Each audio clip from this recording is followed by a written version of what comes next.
When Grandma passed, she left me her creaky old cottage on the edge of Willow Creek, complete with the smell of rosewood and forgotten memories. It was the last place I expected to find a love story, much less my own. I came to fix the place up for sale. New paint, new floors, the works. On the third day, while tearing down the wall behind her bookcase, I found something strange, a folded piece of yellowed paper tucked into the space between the studs. Dusty, dry, and delicate as moth wings. Curious, I opened it. To my darling Clara. I don't know if you'll ever read this. I'm writing from a time I shouldn't know you. But I swear, I remember everything. The way you laugh. The way you always hum when nervous. Even the tiny scar near your eyebrow you got when you were 7. I remember, because I loved you. And I still do. Yours, always, E. My hands trembled. I am Clara. But this letter, it was dated June 12, 1962. I wasn't born until 1992. I thought it was a prank. Maybe a script Grandma never finished. But the details, that scar near my eyebrow? That wasn't something even my closest friends knew. And who was E? That night, I couldn't sleep. I kept rereading the letter like it would change.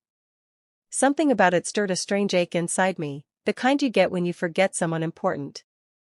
Over the next few days, I kept finding more, a faded black and white photo of me, or someone who looked exactly like me, sitting on a picnic blanket beside a man with dark, kind eyes.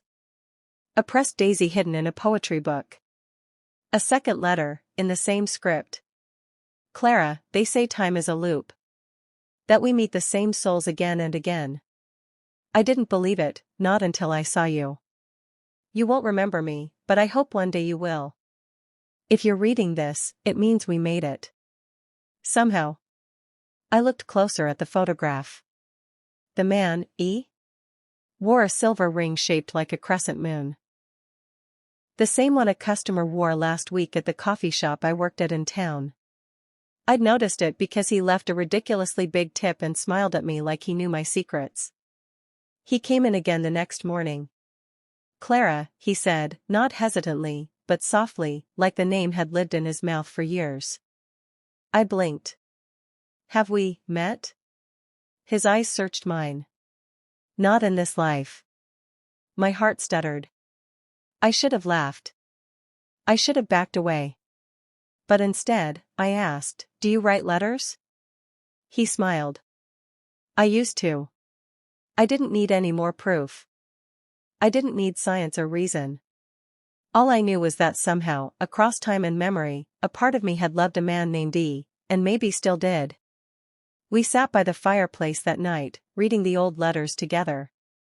He filled in the pieces I didn't remember, how we met in a summer storm, how we danced in bare feet on hardwood floors, how we promised to find each other again, no matter what.